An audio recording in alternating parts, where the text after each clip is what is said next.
Morning, friends. Pleasure to be back here. And I'm delighted to see how this event is developing and shaping. And I'm grateful that all of you could find the time so much time to be with us. I looked through the agenda and I found that there were outstanding sessions. And I was not getting an idea if there's any space left for me to add anything. And I think all of you as customers are more than generous with your views, and you're sharing very openly what you're learning, and that's perhaps the most valuable thing for fellow professionals. So I was trying to create a space which could add on to what is being discussed. And so when we thought of this title, Sapnesh and I didn't quite know whether he wanted me to talk about our role as a global leader in talent development, and I said that's too arrogant.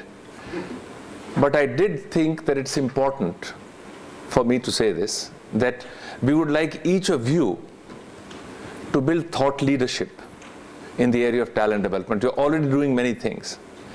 So it would give us immense pleasure if we saw that our interactions with you in whatever little way can accelerate your own movement to become thought leaders and global leaders in this area of talent development. So I'm going to address 4 questions and my own limited experience around those.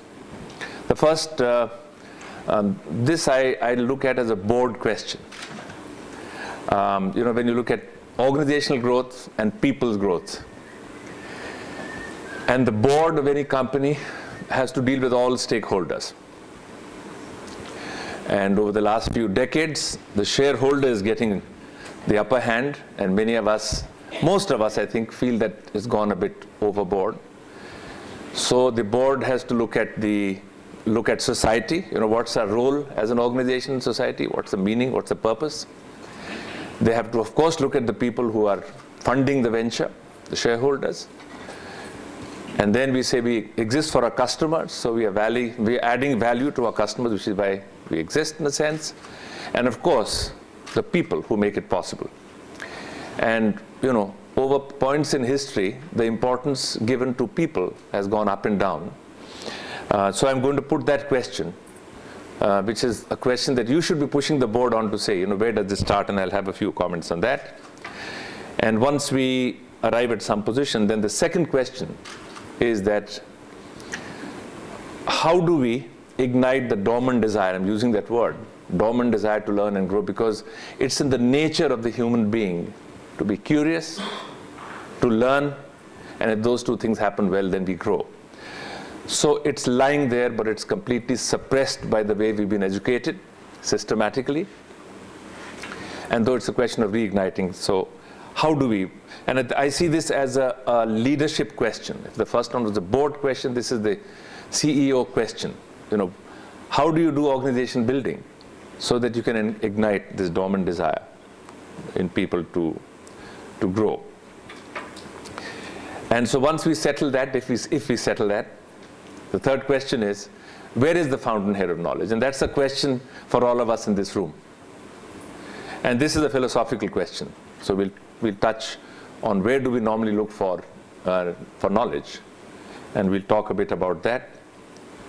And finally, again, a question for this team. And this is a managerial question. If the last one is for you a philosophical question, this is a managerial question. How do we go? And where do we go from here? And in this, what I'll do is, I'm going to talk about cases which have very little to do with what you do on a daily basis. But it's our experiences in other spaces, for other segments, for other parts of society. Because as Edward de Bono talked about lateral thinking, he said you get more creative sparks in your head if you look at unrelated activities and get some lateral thoughts. So 3 examples, which I think one of them may have been addressed by Vijay, or touched, or at least mentioned by Vijay. So there are 3 specific examples I'll talk about to trigger some thoughts. And hopefully there should be more questions in your mind than answers by the time we finish. I hope that happens because I'm here for the next 2 days, and I'd be delighted if any of you think you'd like to have some more time, and I'd learn a lot from that, and I'd be willing to share whatever we do. So let's go to the first question. And personal experience, our own personal experience, we put this document together, we call it our vision, but it's basically values, motives, and beliefs. We wrote this, Vijay, myself, and the other two founders, we wrote it in 1985 when we were 4 years old. And I don't want to go into the content except to say there are, in a sense, 4 chapters. There's the first kind of introductory sentence. I'll come to that in a minute. But then we say NIIT is people. That defines the rules by which we will engage with each other. That's the inner core. NIIT is quality and value. This is our relationship with our customers, suppliers, governments, whoever we engage with as an entity. And finally, NIIT is a mission, which is why do we exist? So what's our connection to society? But I want to touch only on the very first sentence because I'm posing the first question. And we start by saying that we, NIIT, and I could spend a whole day just talking about these 2 words. What is we and what is NIIT? But we believe that our growth is the derivative of the growth of each one of us. This is a belief. It's not a proven law, but it's a belief that the company will grow if and only if people grow. The reverse may or may not be true. We have extremely profitable companies where people don't grow. And our view is that's not sustainable. So in this equation of where do we start, we believe that we should start with the people. And why do I call it a board question? And why do I then challenge you to push your board to look at the stakeholders and the attention they give to different stakeholders? Is that boards are not giving enough attention to growing the people in the organization. Because it tends to be a longer term return than the quarterly result. But organizations are stressed, organizations are on the edge because we are missing out the key point that if people grow, then organizations grow. So that's where you should start. And I want to just give one example of our own experience that in 1992, we started a quality movement. And many of you probably know about Phil Crosby, or some of your organizations would have worked with him. He's the person who created the American response to the Japanese attack through quality, where Deming and Juran, 2 Americans, went and helped the Japanese to get better than anybody else. And then America had to respond. And Phil Crosby was the person who did that. Rose to become the head of quality at ITT under Harold Janine, the great leader. So we got Phil Crosby involved as we were thinking about our quality movement. And he had something called the Complete Crosby Quality Management System, CCQ, his experience of many decades of how to make quality happen. And it was a great journey, except that very quickly we found that we were imposing a process on people. And we figured it was taking a lot of effort to drive that change agenda, because it was not coming people outward, it was going system inwards. And so then we started quite early, in fact, end of 1993, we started working on what we called as the Personal Quality Initiative. And this was a movement, while the systemic structure got created in 12 months or 14 months, it took us 5 years to get every individual in the company to realize that as humans, we also make defects, just like a process has defects. And if as humans we don't deal with our defects, there's very little chance that the company will eliminate defects. So there were simple things. I don't have the time, but I'd love to chat later in the day. This is 6 years of enjoyable effort where we actually made quality a personal agenda for individuals. And we got people to mark their own defects and do fishbone diagrams and do Pareto charts and look at cause effect and go to root causes to do human development, to do their personal improvement. And this has sustained the whole concept of quality much longer than a systemic structure or a quality management process would do. So our own experience taught us that it's important to start with people when you have a large change agenda. Then people will absorb the systemic structures. And so last year in India, we got rated as the best place to work among Indian companies, even in a tough time. It's been a tough time for the middle class of India last couple of years. because of very high inflation, high interest rates. So the middle class, particularly in India, is very badly impacted. And that affects worker morale. But in such a period, for NIIT to get recognized as the best among Indian companies, to me, it's a, a testimony, should we say, of working on people as a starting point. So therefore, the first, the point I want to make in the first question is perhaps where you have to push your board, your responsibility to change the view of the board to saying that people, if you work on people, then the organization will take care of itself. So that's the independent variable, and organization growth is a derivative. So the organization growth is the derivative of the growth of the individual. And that, I think, the task of all of you here and the excitement that all of you face in your job is looking at your people and helping them grow. So that shouldn't be, what comes at the end of the budget. Okay, how much money do we have to spend? If we are cutting, where do the cuts come? So how to put the people issue back in the center, or how to make that in the list of stakeholders the very first one. I think that's a challenge, one challenge that all of us in this room have to work with. The second, this is a leadership question and a CEO question. And so here I'm just going to put a very simple framework of 4 words, and then I'll talk for a minute. So in organization building, when we are doing innovations in organization building, what should leadership be doing? So I just tried to summarize everything about building an organization into 4 words. So inspiration and aspiration. A leader's biggest job is to put a vision in front of the people, which is bigger than the vision of the people. So that's inspiring, and the aspiration levels of the followers rise. This is a very fundamental construct for leadership. You can't be a leader unless you have followers.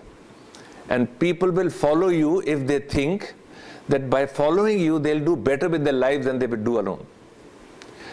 And this is the space of the heart.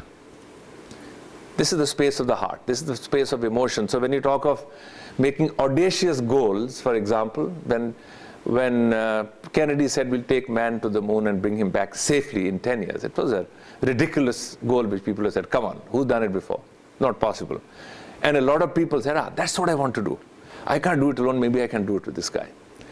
So inspiration, aspiration, and maybe it'll find expression in the training programs you design for your leadership, but this is the first piece. This has to happen for a company to grow. Dreams have to be presented. And when that happens, I'd say the heart is warm. People then want to do something. They want to follow. And then you come to the next part. I'm using the word respiration. It's not for the lungs, it's for the head. It's about openness. It's about creativity. It's about ridiculous ideas where you won't be banged on your head if you said something and wouldn't be called stupid. It's intellectual space. It's intellectual. So respiration is that once you got an audacious goal as a leader, have you created that environment, then do you let your people run free? And so therefore the conventional mechanisms of teamwork, brainstorming, creativity, lateral thinking, committees, all of that good stuff is the stuff of the head. If the first one was the heart, which is getting people to say, damn it, I'm going to do this. If every employee in the company wakes up in the morning and says, I want to do great stuff, then the first part is okay. Now do you let them think freely? And again, a message to the CEO to build a culture where this is encouraged, that the stuff of the head, and therefore supporting free thinking. And finally, the rubber hits the road. So I think Einstein said 99% is perspiration, sweat. So if these 2 things are happening, then the real grunge happens, and bulk of the effort spent in an organization in terms of people hours is in the last box. And that is where it's the hand, the heart, the head, and the hand. That's where we do things with our hands. And the other way to present this would be, so this same thing as a learning construct, and this is terminology you people know better than I do, which is the issue of attitude, the issue of knowledge, and the issue of skills. Now, most of the education and training we do tends to go to the right extreme because that's where most of the hours are. But I think the criticality is on the left side. So if our leaders can be equipped to get the left-hand side to be active, there are fewer people we have to deal with as talent development people. There are fewer people in the leadership team where the left-hand side has to get active. And then there's the supervisors who create a work environment where people can be free, which is about knowledge, and I'll come to that in a moment. And finally, skills is where actually bulk of our effort goes, how to get people to run a process correctly. So in the industrial era, we captured that in the machines. The machines don't make too many mistakes, but humans do. So we tried in the industrial era very hard to get the human being out of the man-machine equation. That was the preoccupation. But that's behind us now. We are in the post-industrial era, and more people are employed working with another person or people than with machines. Now this is a very fundamental shift. But if I look at all of our education system, it's still geared to the industrial era, where someone has to work with the machine and better run the process and not fool around with it. In the post-industrial world, if I'm talking to another person, they expect a new idea. They expect me to be sensitive. They expect me to be focused. And therefore, I think the talk on trust today is so important. You know, we in the industrial era, we started to trust machines. We built machines that we could trust. But we ignored, and we tried to get the human being out, and then we had industrial strife and industrial relation problems and unions and so on, which was a confrontational view. With machines, we were friendly. We put all our investments.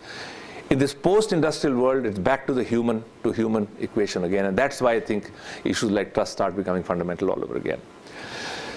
So I come back to this respiration part once again to another statement in our vision document in the chapter on people, and this is a rather outlandish statement made in 1985, which says that we recognize the necessity of making mistakes. But then it says, and it's taking when. So there's a condition. You can't just encourage people to go around doing mistakes all day long. When it contributes to learning, innovation, and growth of each one of us. So everyone in this room is already a convert. You know that the best way to teach people is to let them do something. But do we let them do something or not? Half the time we don't. We have incentives and we have disincentives. And so we don't create a free environment. So when we're looking at knowledge, which is where creative ideas have to find expression, we have to work on pushing the leadership team to create that space. And we have to train them. We have to educate our leaders to create this space. So that was question 2, which is the leadership question, which is looking at encouraging leadership to create an environment where people are free to think. And then we can build that capability on how to improve their thinking and so on. Now this is your first question for this team here, and that's a philosophical question. So where is the fountainhead of knowledge? Today, all of us are getting increasingly overawed by how information is getting organized. And I think yesterday Google agreed to pay 19 billion to buy WhatsApp. Google has a revenue of what, 8 billion? And the market value is 100. Facebook, my mistake. 4 billion revenues and 108 billion and 170 billion market valuation. So something is happening in this post-industrial knowledge society where we are coming to grips with how do you value information. We can value materials. The industrial era taught us the value of plastics and metal and so on. But we haven't yet learned in the post-industrial world how do you value information. So this is the new world. And in this world, Google has got a very interesting vision statement which will organize all the world's information. And all of us are actually beneficiaries of that movement. So if you're doing PhD pre-Google, you had to spend the first 2 years figuring out who's doing what in this world. Now it takes less than 2 months. People say 2 weeks. So how we do a PhD is changed. Because the first bit is figuring out about what you're trying to find a problem which no one has solved. You can do that in 45 seconds now. And then you are figuring out what else is other people doing in the related areas. It used to take 2 years. So the world's information is getting organized. And then you hear the word big data. And basically it says that every one of us is generating tons and tons of data with a mobile phone. And if you haven't read a book, read a book called Code Hello. That each of us, we think we are keeping our secrets to ourselves. And the net knows so much more about us that we also have forgotten. So big data is about data getting aggregated. And analytics is about making sense of that data. So one view is that all the knowledge of the world is a cloud, and I can tap into it. And it's quite true. However, that is all the knowledge which is outside me. And I call it a philosophical question because what's the knowledge of the self? And I've got the brain and I've got the heart. It's the best images I could get. So the human mind, how it works is still a basic question mark. And how our emotions work. Someone made a very good comment recently. They said, in our ability to cope with emotions, we are in the Stone Age. We lose temper more than we did 10 years ago and then 20 years ago and so on and so forth. For example, so emotionally our development has not got attention. Intellectually it has the left side of the brain as we talk about. So there's a knowledge outside which is getting aggregated. But I, as the prime mover, as an individual in the organization, how do I engage with that? Why do I engage? Which of that knowledge do I engage with? That's determined by what's going on inside me. And that journey inward becomes very philosophical as a term, but becoming so when I was very delighted to know that we're talking about trust. That doesn't belong in the world outside. That's something which I have to do with myself so that I can earn your trust. Earn your trust. So knowledge of the self, as we get back into a post-industrial society where people talk to people, not to machines, then if I have to engage with you, how I engage, how I draw conclusions from what you tell me, unless I understand myself, I'm not going to do the best that's possible. So as the knowledge outside gets more and more organized, it's high time we start understanding ourselves very much better than we have. And I'm going to just put pictures of 4 people. I could put 100, and I'm sure each of you have your own choices. But people who have written very well on this issue. Benjamin Franklin, 18th century. His little book, if you haven't read it, I strongly recommend. He was a very unusual human being, but one of the things he did was very interesting in his 40s. He lived up to 80. Was that he started saying that, and he had made his money by then, and he was now saying I have to do good stuff, was to look at himself and say, look, when I deal with my environment, I make a lot of mistakes. I have many faults. And isn't it important for me to get rid of these faults if I have to be a useful person? And he actually identified 13 virtues, as he called them. And he made a program that he will deal with. He listed those 13 virtues, and he would mark himself on a defect if he made a fault. And he'd spend 1 week on each of those. And then he did 4 cycles in a year and became a better human being. Fascinating work and fascinating little book to read. And then a 20th century professor at Chicago who I had a chance to meet, he's written a book in 1993. I talked about the quality movement, Philip Crosby, December 1993, called Quality is Personal. It's again a very readable, very simple book. He is a professor, he passed away a few years ago. He's a professor in statistics. And he started looking at data. And he was involved in looking at quality. And he started working with an AT&T professional who was trying to become better at what he did. And he saw ways to use statistics for human improvement. And there's an interesting connect between the two, but both were talking about how to become better human beings, and therefore how to be more effective. So much more of an inward journey. And Mahatma Gandhi, many of you have heard of him. He taught a whole society to deal with most difficult issues of life and being oppressed peacefully. Non-violence is the phrase he created, and help our country get independence in a very non-violent way. It's a different issue that we had problems after that moment, on which were religious problems, which he felt very sad about, but he caused a whole movement by inner strength and the power of the principle.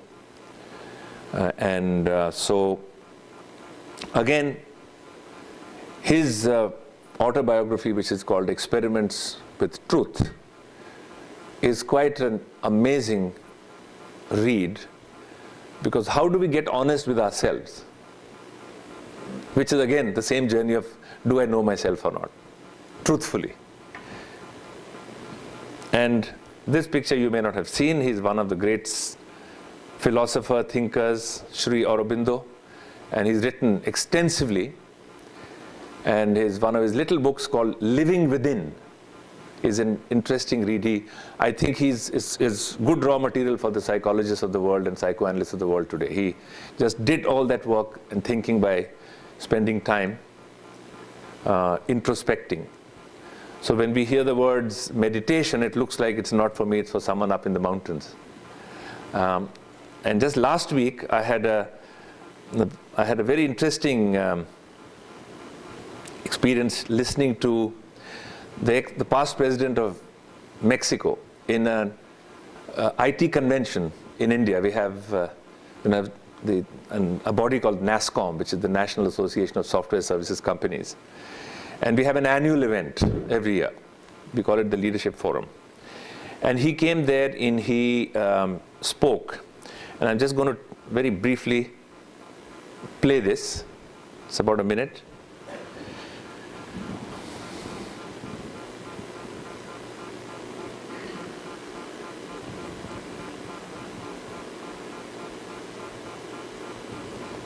That has to do with leadership. And first, we have to understand that we are all leaders, and that we're leaders all the time of our life. Leadership is not reserved to a few. What we have to do to become a real leader, and maybe why we don't have so many leaders outside in the world. And it's because we don't go within ourselves frequently. We don't do the exercise that is highly recommended by this nation that has on meditation and reflection one of its strongest assets. When you go within and you learn about your leadership, you learn about your capacities, you learn about your commitments, passion, compassion, love for others, then you discover that you are close to omnipotent, that you can do and reach the best of the dreams that you can think about.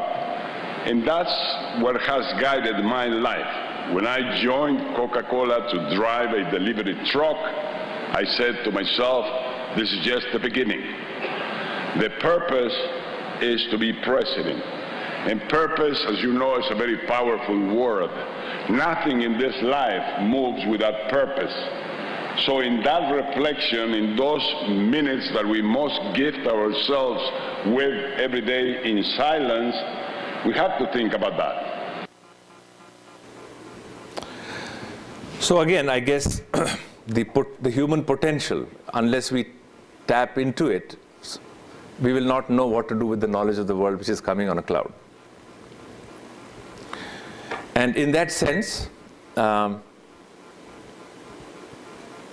I would really expect is that all of you and all of us think a little more deeply on this dimension, because we are getting busy looking at technology and how to get into the cloud, which is the knowledge of the world, but we are not spending enough time to think about ways to let our people bring out the best that they have.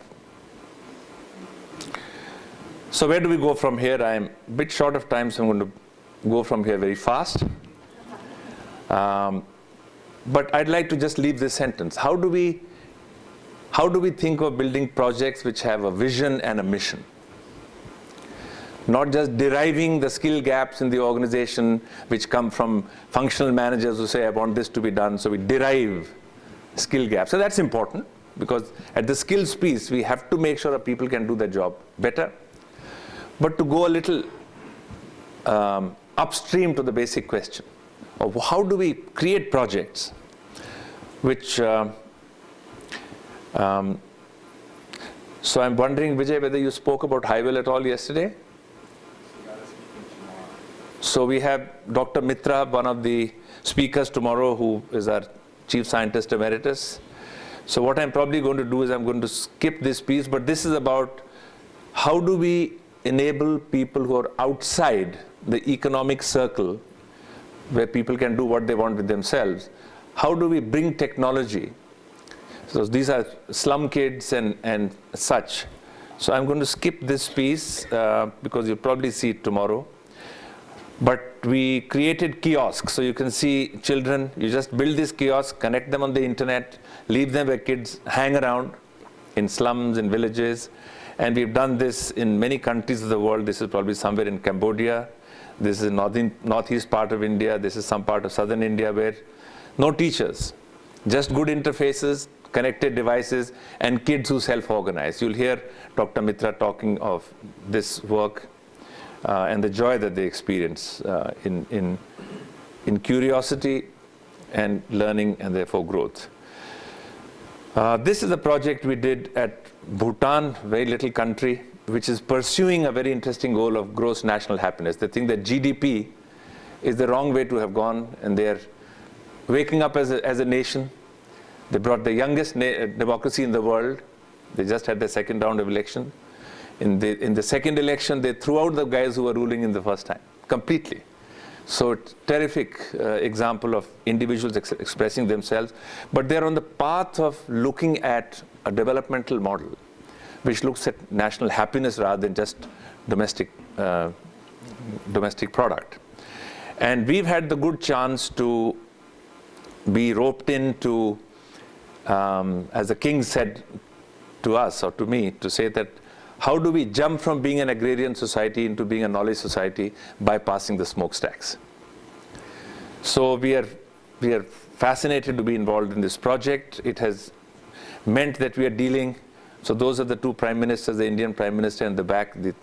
So it's a country-to-country project, and we've been given the responsibility to deal with 1/4 of the population and prepare them for the knowledge society. So we see this is the group of ministers, and here you can see another of my colleagues. This is the monks. The only guy in a suit is from NIIT here. But dealing with all sections of society, school children. And this is the prime minister at one of these kiosks with a child. And we call them playground learning stations. So it's outside the school. Kids love to run out of class all the time. All of us did that, right? So you take them to a place where they can have fun, but they learn. And this is the last piece I want to show, is something which we are doing for, which we started with. NIIT started preparing talent for the software sector of India. And we use the word demographic dividend to talk about the fact that our population, young population, is growing. We have this huge surge of young educated people. And in the history of nations, we can see that every country has had its period of a demographic dividend. So our thing is, how do we engage our youth to learn? So this is a TV commercial, I think a minute or so, dealing with the whole thing of, the reality that classroom is boring and learning can be something else. So I'll just show you this. And My daughter's not studying, and I'm so happy for her.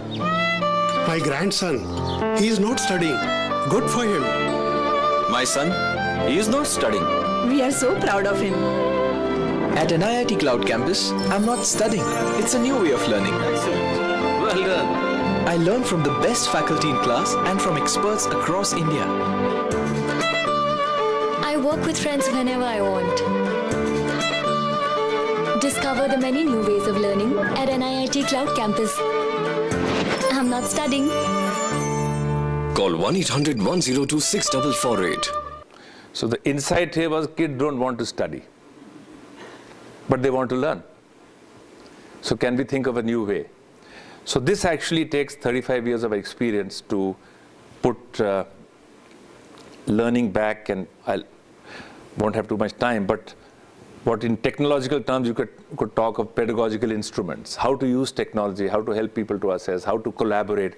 So the best way in which all of us have learned how to put that back into a method. And this is something which is new, and we are implementing it for the youth, not just of India, but now in many countries.